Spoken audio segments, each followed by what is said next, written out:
অবশেষে অনেক মজা মাস্তি দিয়ে আমাদের আড্ডা শেষ হলো। এই আড্ডা ছিল আমাদের প্রিয় বন্ধু পাপিয়ার বাসায় পিঠা আয়োজন। তো সেখান থেকে আমরা এখন ফিরে যাচ্ছি। আমরা একটু আগেই বের হয়েছি, কারণ দুজন আগেই চলে আসছিল, আমার আর দুজন বন্ধু।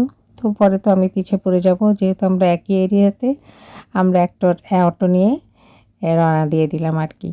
তবে অনেক মজা হয়েছে, আমরা অনেক মজা করেছি। সেখানে নানা রকম পিঠা ছিল, যেমন পাপিয়া তো মনে হয় খুব সকাল থেকে শুরু করেছিল এইসব পিঠা বানানো। এখানে ঝাল পিঠা ছিল, চিতই পিঠা, তারপরে আমি অনেকগুলো পিঠার নামও জানি না।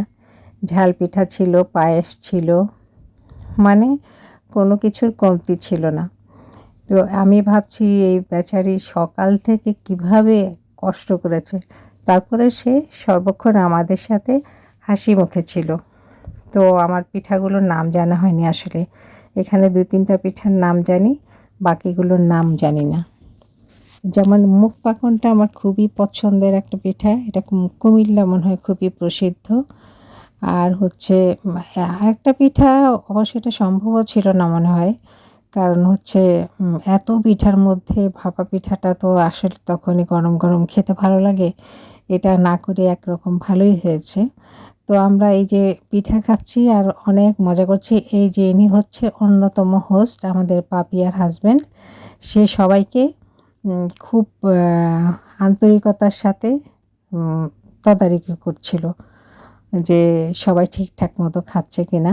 এরপরে আবার আরেকটা পর্ব আছে, সেটা হচ্ছে কি চিতই পিঠা আর নানা রকম ভর্তা এবং গরুর মাংস। এটা হবে ডিনারের টাইমে আমাদের।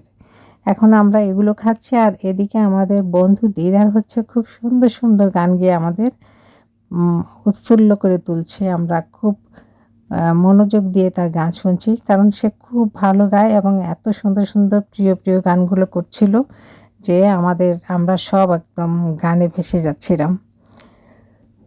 তো যাই হোক, এখন এরপরে আমাদের বন্ধু তানিয়া গিয়েছে, রানু গিয়েছে, তারপরে আরেকজন আসছে যাকে আমি প্রথমবার দেখলাম, কিন্তু তার গানে আমি একেবারে ফিদা ছিলাম। এখানে আসলে গান তো ইউজ করা যাবে না, গানগুলো আমাকে বাধ্যতামূলক রিমুভ করে দিতে হলো আমার সাউন্ডটা, কারণ এইটা তো সবাই জানে যারা ফেসবুক ইউজ করছে, মানে প্রফেশনাল ড্যাশবোর্ডে যারা আছে আর কি।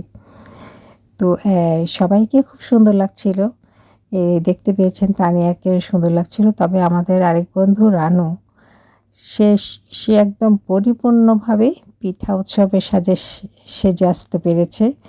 আর আমি তো অনেক দেরি করে ফেলেছি, কারণ আমি আসলে যথাসময়ে ঘর থেকে বের হয়েছিলাম। ওরা সবাই আমারও 1-2 ঘন্টা আগে চলে গেছে। আমি ঘর থেকে বের হয়েছি, ভেবেছি তো পৌঁছে যাব, বেশি দূরে না। রিকশায় উঠেছি, অটো রিকশাতে, কিন্তু মাঝখানে এই যে আরেক সুন্দরী, সে যেমন সুন্দরী তার গানের কণ্ঠ সেরকম। তো এখন তাকে খুব সুন্দর লাগছিল, সেই মনে হয় শুধু সময় নিয়ে রেডি হতে পেরেছে। তো আমি হচ্ছে যে রিকশাতেই ছিলাম, এমন জ্যামে পড়েছি। আমাদের এরিয়াতে প্রচুর, এই মেন রোডটাতে ভীষণ জ্যাম পড়ে, তবে এতখানি জ্যাম পড়বে এটা আমার ধারণার বাইরে ছিল। তো আমি যখন ওখানে পৌঁছলাম, অলরেডি সবার পিঠা খাওয়াও শেষ, তারা গান শুনতে বসে গেছে। এই আমার শুধু খেতে বাকি ছিল।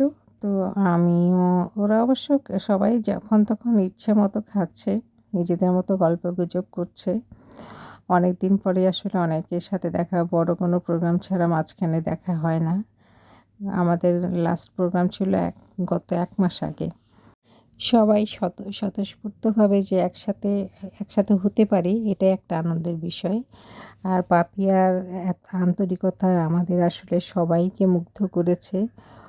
আর এই যে হচ্ছে সনি, সে হচ্ছে আমাদের এই গ্রুপের মধ্যমণি, সুন্দরী এবং গায়িকা।